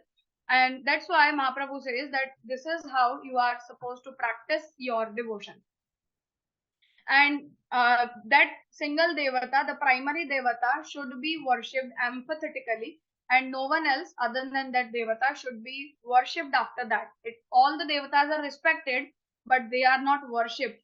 So this same concept from Tantra is being inherited by Mahaprabhu in the Sampradaya format of Bhakti, which is known as Ekanishta Bhakti, only towards Krishna, not towards any other devata. What is the format of Tantriki Bhakti? So in that case, Mahaprabhu is explaining that Tantriki Bhakti by saying that Vaishnava Tantra Vachanat. So this definition of Bhakti is being inherited from Vaishnava Tantra, and there Mahaprabhu explains that Atmatvena Gyate, this type of Bhakti is executed when you understand that Atma. I mean, now the way in Jnana Marg we were considering Brahman or Parabrahma or Akshara Brahma as our Atma, as our soul. The Brahman is our Atma. He is residing in our Atma. Same way, when we engage ourselves into the Tantric format of Bhakti, At that time, we are supposed to consider Vishnu, Shiv, Shakti, or Ganpati as our Atma. So Shiv is the creator, Vishnu is the creator, he is the regulator of this universe, likewise. So that's how you are supposed to execute that devotion towards the Devata. And that's why Mahaprabhu explains that Atmatvena Gyate Bhakti Bhavati Mahatma Jnanantu Srishtya. So all the Puranas, all the Tantra Shastras, why do they elaborate the form of Shiv? Why do have these lengthy Puranas? Why all the Puranas are directed for explaining the procedure of creation, the sustenance, and how the Puran, Mahapuran, Atipuran, all these are dedicated for glorifying that particular Devata. So in that case, Mahaprabhu says that it is for Mahatmya Gyan. Mahatmya Gyanantu Srishtya Dibihi. So once you know this universe, you know the glory of that Devata, and then you are able to understand that your Atma is also composed of that same particular Devata. And that's why you are supposed to worship this Devata for the attainment of Ananda attribute or for attainment of that Devata itself as the superior fruit. So this is the concept of Tantriki Bhakti. Mahaprabhu explains that how the Tantriki Bhakti is being explained in Tantra Shastras, or what is the format of Bhakti is explained in Tantra. So there he says that Evam Sarvam Tatah Sarvam Sa iti Jnana Yogato Yah Sevate Harim Premana Shravanadibihi Uttamaha. This is the gradual development of procedures. So there Mahaprabhu says that Evam Sarvam Tatah Sarvam.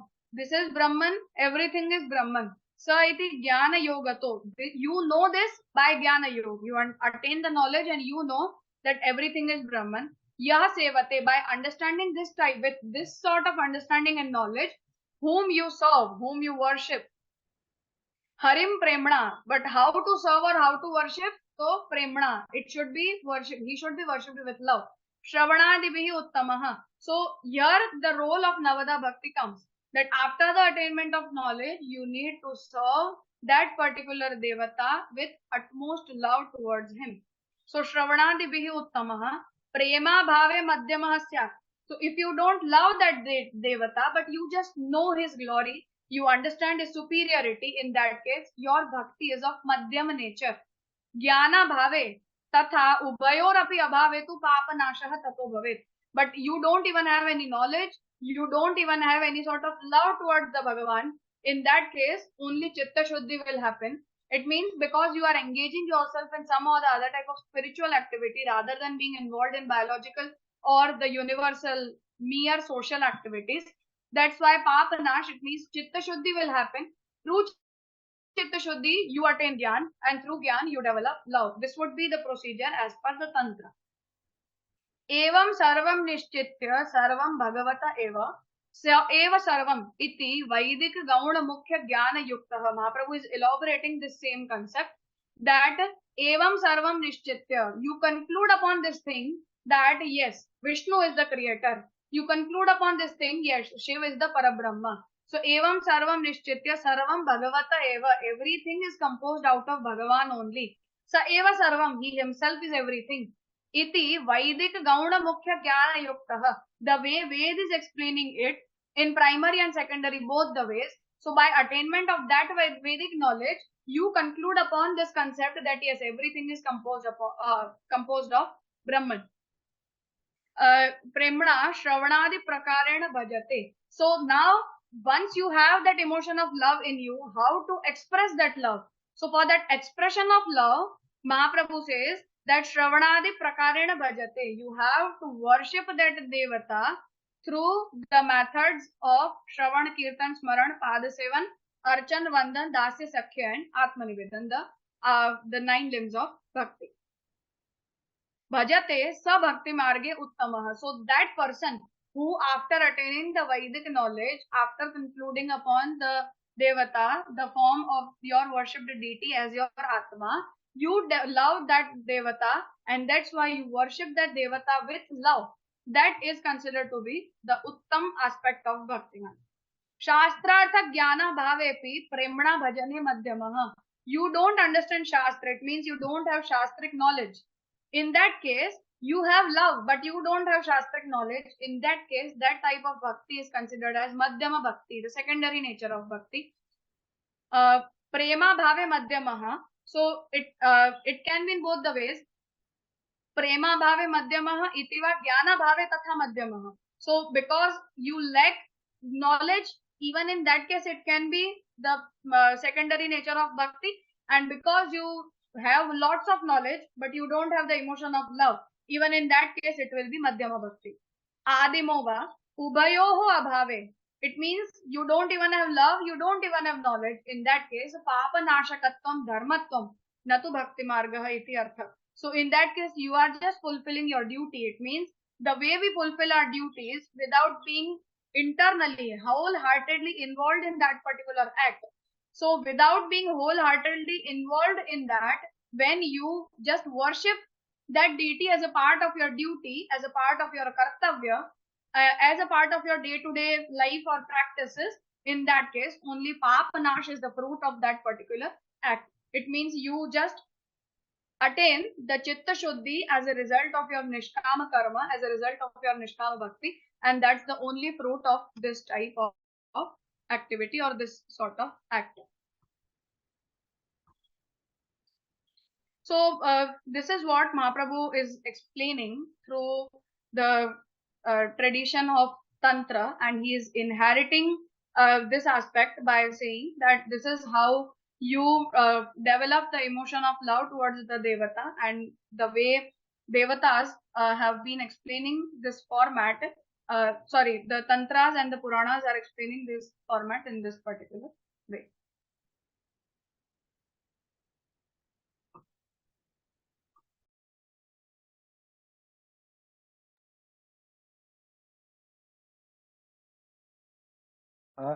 You have to unmute yourself, I think. So Mahaprabhu is explaining this nature of bhakti in this particular way as a result of its development from the tantra to the Pauranic nature, and that's where Mahaprabhu explains that this is how the tantras have been explaining the nature of bhakti and the development of bhakti. The next aspect which we have to discuss here is about the nature of bhakti as elaborated in the Sutra Granthas. It means Narada Bhakti Sutra and Shandilya Bhakti Sutra. Before that, if there are any questions which are affiliated with this aspect of Tantra Bhakti, I would like to answer those. Anyone wants to ask something? In that case, you can write it down in the chat box. I'll try to respond. I think there are already some questions. If you can just check it. The before ones I had already answered. I'm just Okay. finding recent ones. Yeah. Regarding if there is something regarding Tantra or Purana Bhakti. I think there is one question just posted 2 minutes ago. Should I read it out? Yeah, if possible. I'm not able to find it. Okay. I'm not sure. This question is, while it is explained that the Navadha Bhakti genesis is not Puranic but can also be found in Vedas themselves, does the 9 forms of bhakti listed from the Vedas correspond one-to-one with those propounded by Prahalada in Bhagavatam? They can definitely be found. There is no doubt that in Gita and Bhagavad, the Navadha Bhakti has been elaborated. But as I read out, that Nirukta is explaining that format of love and devotion which should be expressed through the methodology of Yagya, through the terms which have been defined in Nirukta and Nigantu, the way Shansati, Stauti, Nauti, etc. So these terms are there in Ved as well. So it means that though even the Vedas are the originating text and the Puranas are the later development, the way even Bhagavat itself says the Nigama Kalpataror Galitam Phalam. So Bhagavat is considered as the fruit, while Nigam is like the Kalpataru. Nigam is like the tree from which the fruit of Bhagavat is originating. Bhagavat is coming out as the ultimate fruit. So what I mean is that Bhagavat Veda should also always be considered as the originator of that all the concepts, whatever sort of concept they are. So the origin should be found in the Ved, and only then we can justify it from the explanation of Puranas. So the way Prahlad ji is explaining in Shrimad Bhagavat, the Navadha Bhakti is quite clear. There is no doubt about that, that Puranas have contributed in elaborating the concept of Navadha Bhakti. But conceptually, there has been the origination of that concept in Vedas also. It is not so that Puranas are exclusive contributors in the development of the concept of Navadha Bhakti. That's it. Are they exactly the same as mentioned by Prahlad? See, again, as I said, that because the format changes, there has to be some of the other type of changes. It means something when you are doing in the format of yajna and something which you are doing in the format of bhakti. It means deity worship through panchopachar or shodapachar. So it has to find some of the other type of changes in it. But yeah, the way I said, that method can change, but concept is obviously the same. For example, Nirupt is saying the term, Nirupt is using the term stauti to praise. So with the Kirtana Bhakti, we are glorifying the Devata only. Or when it is says, when the Nirupa says nauti, it means to bow down. So with Vandana Bhakti, you are bowing down in front of your Devata. So the format remains the same, but because of the change in the method of worship in Yajna and in the Devata worship, there are some changes, negligible changes, but yeah, conceptual change doesn't happen. I hope it makes it clear. Got it. Okay. Thank you. Fine. So this is what we had to consider from the Bhakti Sutras. And now we have the same concept from Shandilya Bhakti Sutra after Tantra. So Shandilya Bhakti Sutra explains that Deva Bhakti hi itarasmin sahacharyat. So the bhakti towards the devata is about developing a sahacharya between both. It means we both are. It means the worshipper, the person, the individual being, the devotee, and the devata, they both are established in one place. They both are established in one way. They both are with each other. For developing that emotion of being with each other, that bhakti is being directed. Gaudya to samadhi siddhi. I Now think some bhakti, video issue is there. We are not able to see you. is that so? Yeah. Okay, let me check. Yeah, it's visible now. Okay.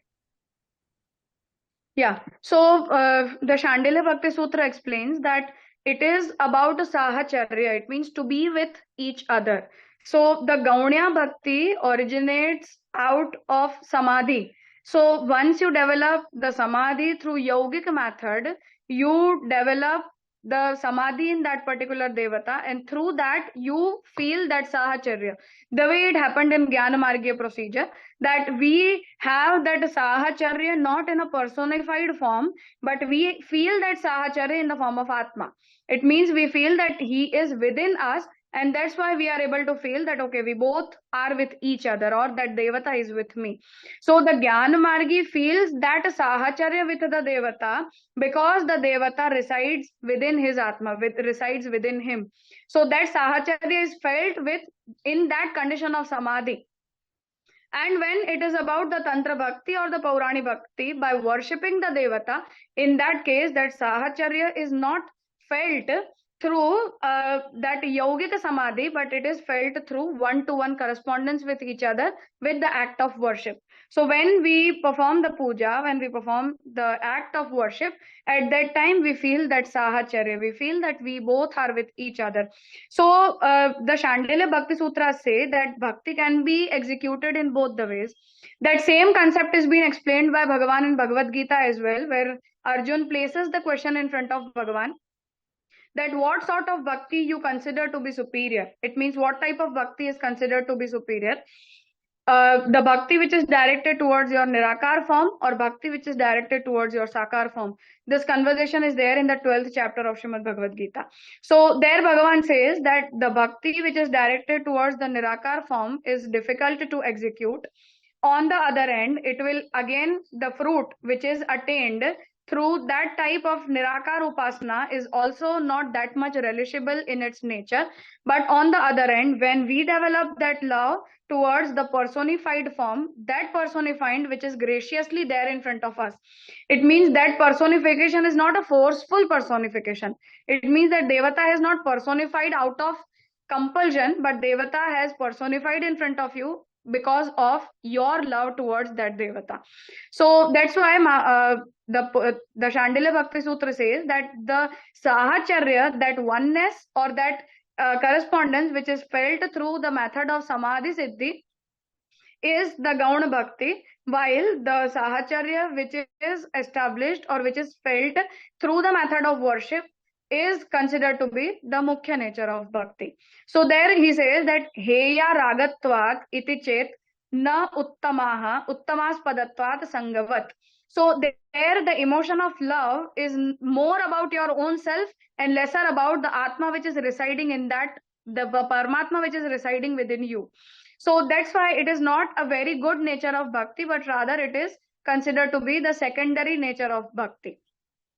Tadeva karmi jnani yogi bhyaha adhikya shabdat. So who practice that type of bhakti? So for that, the Shandilya Sutra says that the karma margi, the jnani, the yogi, they practice this type of bhakti in which they try to relish that sahacharya of the devata by the siddhi of samadhi, but not in the personified form. भक्त्या भजनोपसंहारात् गौण्या परायै तद हेतुत्वात् रागार्थम प्रकीर्ति साहचर्याच्च इतरेषाम अंतराले तु शेषाः स्युः उपास्यत्यादौ च काण्डत्वात्. So Shandilya Bhakti Sutra there explains that devata who resides in you is worshipped by that particular person because it is with you. So in the form of Atma, when you worship it, it remains a bit different from you. But when you, it means you feel your oneness with you because of your own Atma, not just because of the Paramatma. Because again, in the philosophical way, Atma and Paramatma are considered to be Ansha and Anshi. They both are not one. So Brahma and Jivatma are not one. They have the relation of being Ansh and Anshi with each other. So that's why the Shandilya Bhakti Sutra says that it is better to not worship in the way Karmi, Jnani and Yogi does, but it is rather better to worship the personified form, the form which has personified with being gracious. And the Narada Bhakti Sutra explains the way you need to make use of that bhakti. So Narada Bhakti Sutra says that Nirodhastu Loka Veda Vyapara Nyasaha. What is the ultimate fruit of devotional practice, or what is the superior condition of bhakti? So it says that Nirod. The term Nirod in Vallabh Sampradaya has been defined as Prapancha Vismriti Purvak Bhagavad Asakti. It means you forget this whole universe, you forget your relation with everything that is around you, and you are fully focused upon Bhagavan. So Nirodhastu, so that side of Nirodha, this is the same procedure of yogic pattern as well. Nirodha means that Nirod means to stop something. Where to stop? To engage and stop it in Brahman, it in the Devata who is being worshipped. So Nirodhastu Loka Veda Vyaparanyasaha. So whatever worldly activity you are engaged in, whatever sort of Vedic activity you are engaged in, you are stopping your Atma, or you are just stopping your mind in that activity through devotion. So that sort of engagement with Devata is known as Nirod. Tasmin Ananyata. How to attain that sort of Nirod? For that, they say Ananyata. It means, first of all, you have to be focused upon only one form, not upon the multiple forms, and only then you can attain Nirod. It means you can be focused upon only one form. Tad virodishu udasinata. So whoever is different, whoever is opposite, or whatever sort of activity are not affiliated with that practice of bhakti, they are supposed to be considered as secondary and not the primary source, not the primary point of your engagement. Anyashrayanam Tyago Ananyata. These are the sutras from Narada Bhakti Sutra. So Anyashrayanam Tyago. Yar Anyashra doesn't mean that you are just being considering some other deity as your protector or some other deity as the object of your worship. But anyashraya means that whatever sort of social activity you are engaged in, which are not affiliated with the Bhakti Margya practice, whatever sort of Vedic practice they are, which are again not being affiliated with the Bhakti Margya practice, all those are considered as the practices which will be breaking the concept of bhakti. Satu karma jnane bhyopi adhikatara. What sort of bhakti it is? What is the nature of that bhakti? For that, Navadha Bhakti Sutra says that it is beyond the karma, it is beyond the jnana, it is beyond the practices of yoga. Phala rupatvat, it itself is the fruit. Avyavritta bhajanat. So it means that you are supposed to restrict yourself, detach yourself from all other type of activities, and you are supposed to remain fully focused upon that only activity. Mukhyatastu mahat kripayaiva bhagavat kripaleshadva. How do a person attain that sort of devotion? How do one attain that sort of emotion? For that, Mahaprabhu says that one attains that type of emotion with the grace of Bhagavan and with the grace of the higher devotees and our Guru. Lokahanau chinta na karya niveditatma loka vedatvat. Why do we need to be worried about our harm, which would be happen as a result of restraining ourselves from all the activities? So there Mahaprabhu says that don't be worried about all those things. Just be focused that you have devoted yourself towards Bhagavan, and that's why he will take care of everything. Just the way in Bhagavad Gita, Bhagavan says that sarva dharman parityajya mamekam sharanam vraja. So that parityajya doesn't mean that you are not supposed to engage yourself in anything else. It just means that you are supposed to devote all those activities in your devotional practice only, and it should be affiliated with that particular devata. Gauni Tridha Guna Vedad Artadi Vedadva. Now that bhakti, this is the Mukhya Bhakti. It means this is the superior nature of bhakti, which is only directed towards the devata and not towards anything else or anyone else. But there are three other types of bhaktis as well, the way it has been elaborated in Bhagavad Gita, where Bhagavan says that Arto Jigyasur Artharthi Jnani Chet Bhajet. So there are four types of devotees which are being counted there by Bhagavan. That there are Artha, it means who are sad, and that's why they are taking refuge in Bhagavan. Artharthi, it means those who want to attain something as a result of their devotional practice. The third one is Artho Jigyasu. The second one is Jigyasu. It means who is curious about performing that devotional practice. And ultimately the fourth one is Jnani. It means one who is knowledgeable and who is affiliating him in the practice of devotion. So these four types of bhaktas, these four types of devotees are possible, among which in Bhagavad Gita, Bhagavan says that Jnanis are considered to be the best ones. So one who is Jnani, he is the best one, he is the best type of devotee. And that's why the Narada Bhakti Sutra says that other three, it means Artha, Jigyasu and Artharthi. These three are considered to be the Gauna.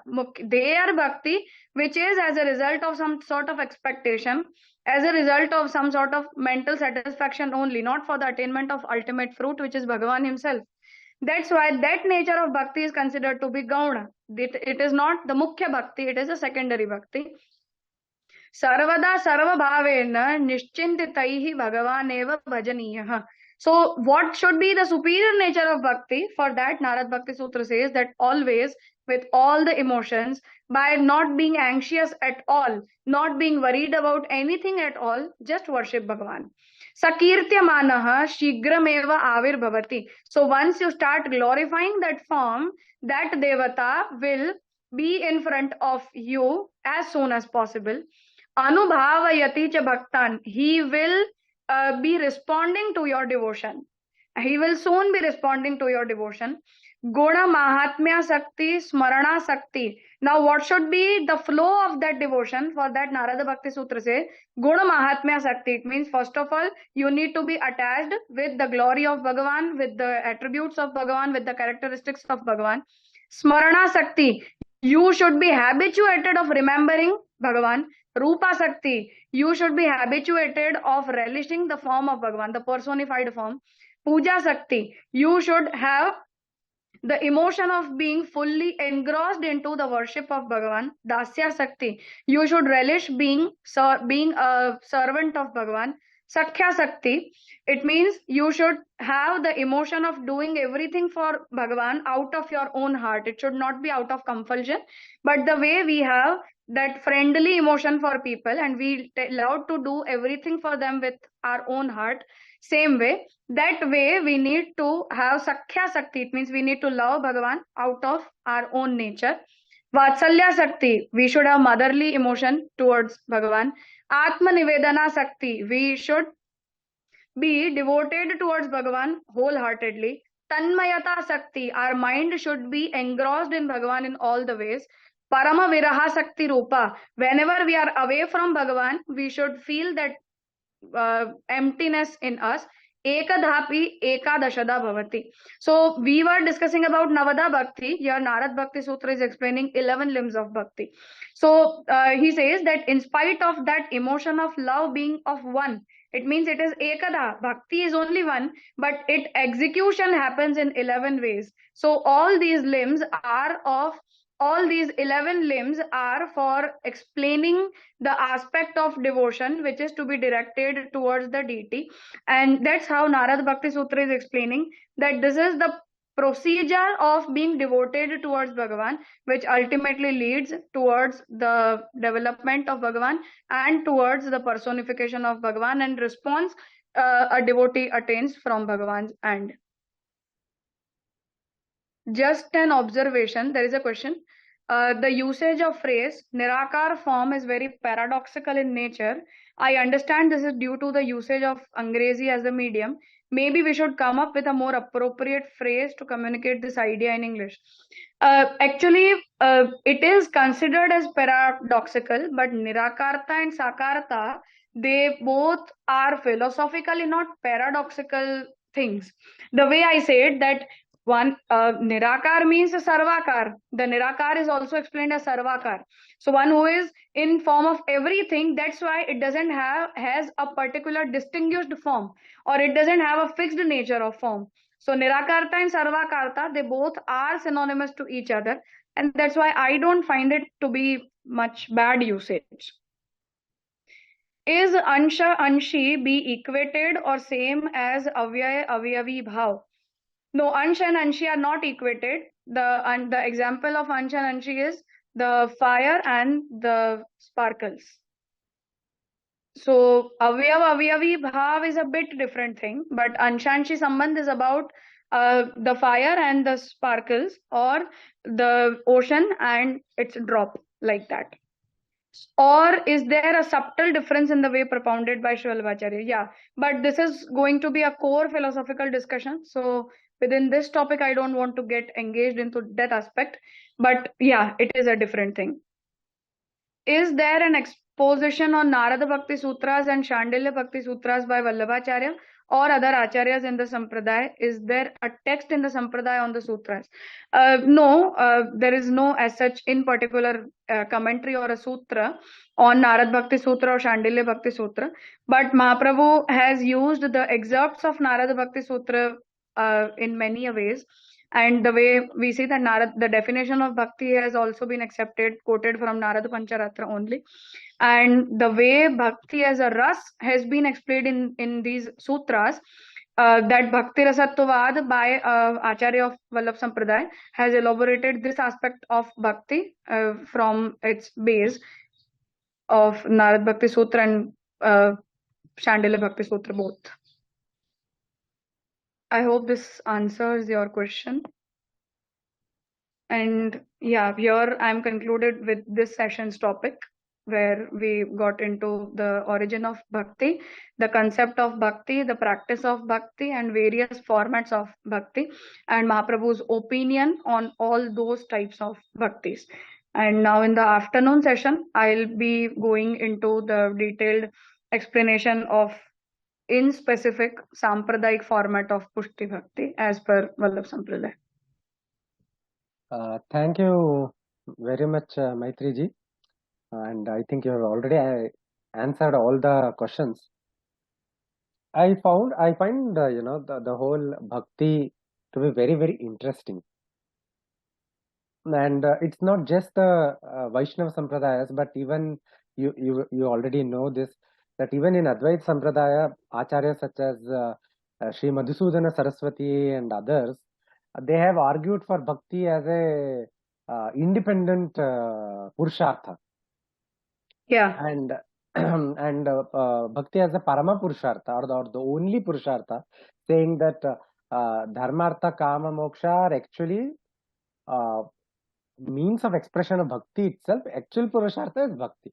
So it's a very, very interesting philosophical discussion. I feel that no argument is actually right or wrong. We can actually harmonize everything as correct, but seen from a different perspective. But I think the most important takeaway from this session is how bhakti has different what should I say, different manifestations.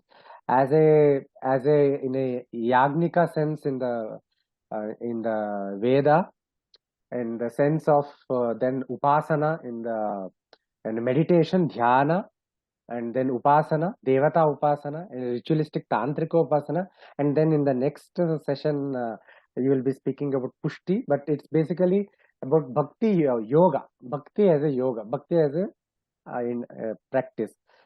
Some of the comments I was reading, and I think the beauty of Sanatana Dharma is that everything, it's like the Vedas have the seeds which sprout into fruit. I think you mentioned that Bhagavatam is the fruit, if I remember correctly.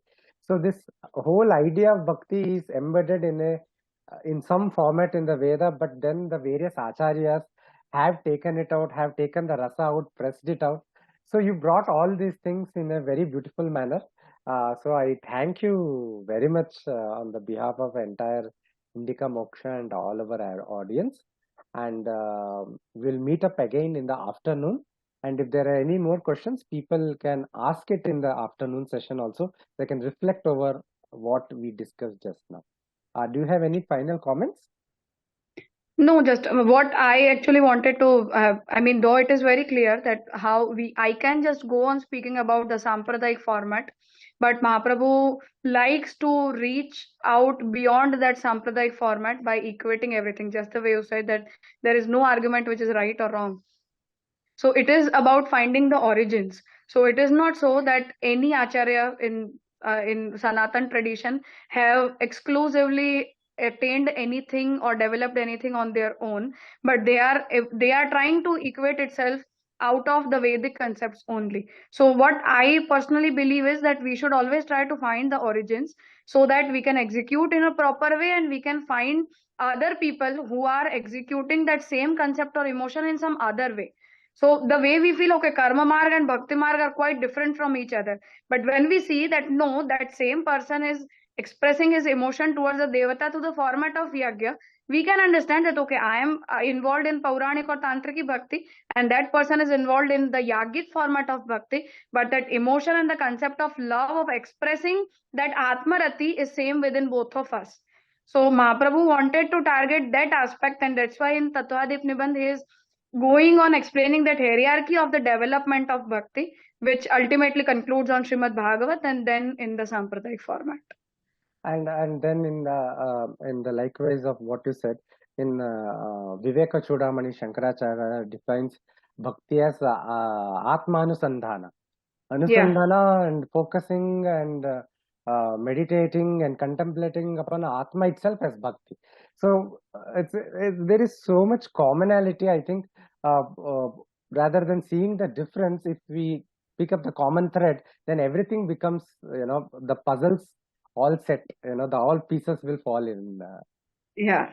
So it can only happen if we, rather than discussing the Sampradayik principles in that only particular boundary, we should focus upon the concept. So if we try to find the concepts, we can find the similarities. On the basis of Sampradayik practices, differences are supposed to be there, but concept remains the same. So it is about that unity which is in the form of conceptual reality. Tattva, unity in Tattva. Yeah, obviously. Thank you very much, Maitri ji, and we'll meet again in the afternoon. Yeah, in the afternoon. Yeah, people do log in, and we'll continue with this wonderful lecture series on Bhakti in the afternoon. With this, we conclude the session. Shri Guru Bhyo Namah.